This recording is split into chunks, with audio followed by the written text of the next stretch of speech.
Hi everybody, welcome to another episode of Historia Politica Publica. In the episode of today we talk about a book that I have finished recently. It is the Count of Monte Cristo, one of the most famous works of Alexander Dumas, the French author.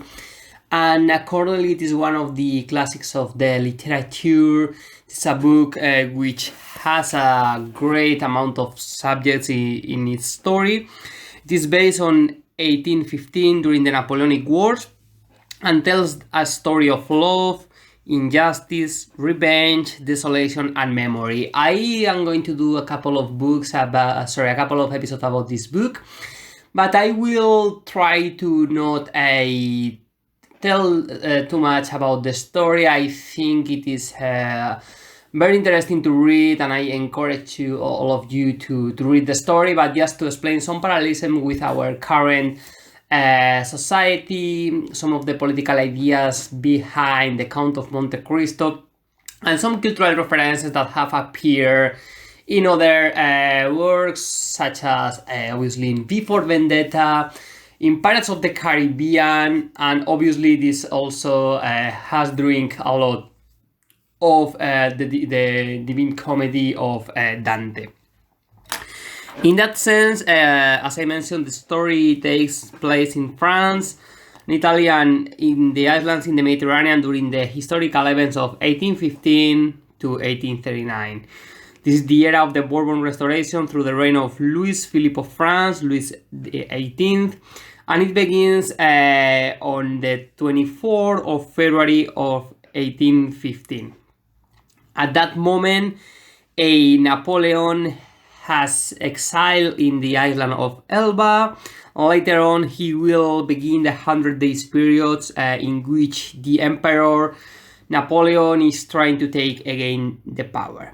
The historical setting is fundamental of the book, as adventure story centrally concerned with themes of hope, justice, vengeance, mercy, and forgiveness.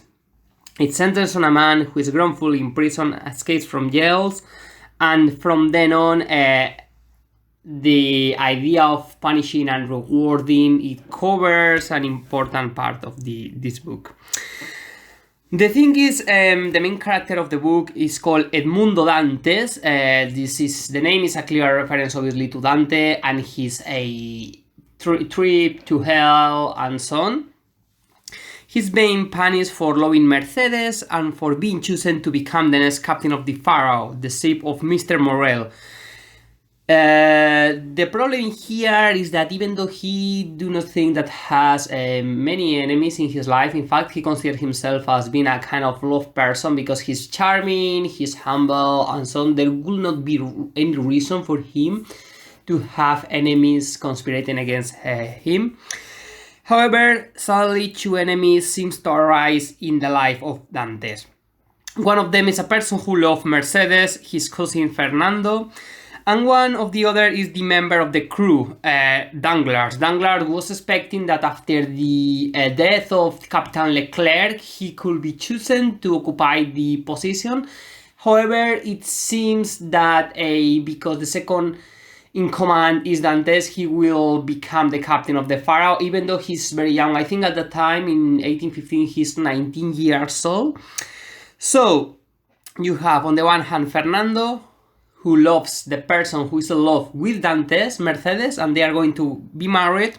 And on the other hand, Danglars, who feel betrayed and consider unjust the fact that he's not going to be the chosen one to substitute the passed away Captain Leclerc. In that paradigm, there is a person called Caderousse, which we see him at the beginning of the story, and he seems this person who is very well at manipulating other people.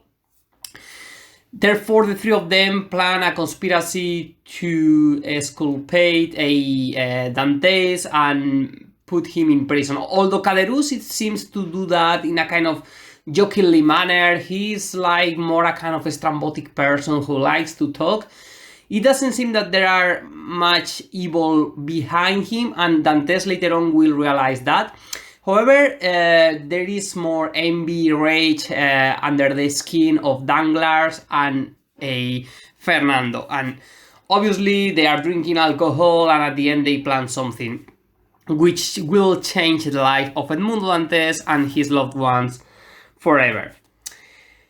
Because before he can marry his fiancée Mercedes, Edmundo Dantes, which in the original version is called Edmond Dante, and is becoming the captain of the Pharaoh, is falsely accused of treason, arrested and imprisoned without trial in the Chateau d'If, which is a Grim Island fortress of Marseille.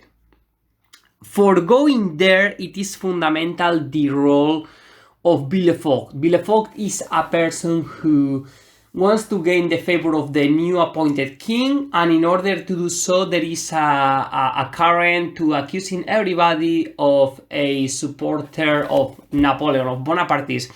This obviously will have later on in history, 1 century later, after Dumas wrote his book, because it was published, I think, in 1846, between these 3 years. The current of McCarthyism in the United States, in which there was a persecution against communists, obviously it has many reminiscences about this story. Everybody's accused of Bonapartism. People want to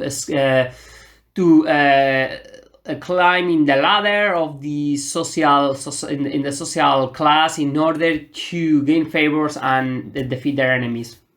Obviously, this has some influence for sure of the Inquisition, in which in the 16th century many people, thousands, were killed, accused of heresy and so on, or also the women that were accused of being witches in the medieval ages. And according to Silvia Federici, who has written an incredible book about this story called Caliban and the Witch, she points how these women who were accused were those who had kind of more awareness about the world, were more progressive in their attitudes, and wanted to eliminate this idea of a patriarchal system. And for that reason, their enemies accused them of witches, like trying to spread horrible ideas within the population. So here also the Bonapartists are accused of revolutionaries, are accused of being those people who want to destroy the monarchy and the system and so on.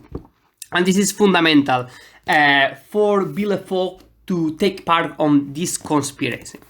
Interestingly, of course, Dantes suddenly is accused one day. He goes to ask for justice with Villefort, and expecting to be pardoned, he's not very nervous. And the thing is, like, because that chapter is very well written by Dumas, because we see the things of Villefort, and it seems that he's going to pardon him, because that day I think Villefort has also a wedding.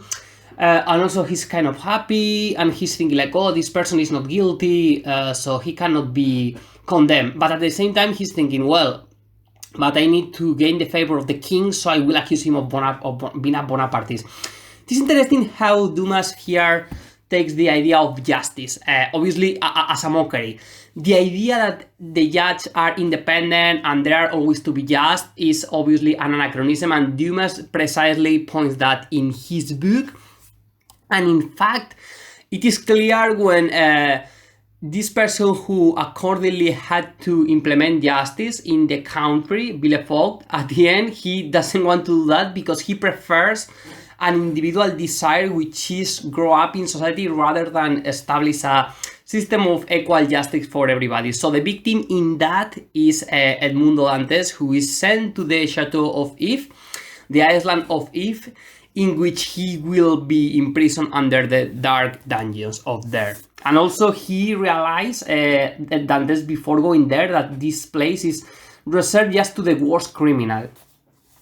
So when he goes there, obviously Dantes doesn't know what this had happened before, he doesn't know who accused him falsely and so on. But when he met a prisoner, which is the Abbé Faria, one of the most important characters of the book, and which I will talk about him in the next episode, he correctly deduced that his jealous rival Fernando, envious cremate, danglars, and double-dealing magistrate de Villefort to him. So this is through the eyes of Abbé Faria, which is a very intelligent person who has been studying in prison for years. He was in prison in 1811, and tells him what happened, even though he just deduced the strategy, which at the end is correct. Then the thing is, this Abed Faria teach him many important aspects of the in jail and so on. And from then on, the story starts to unfold.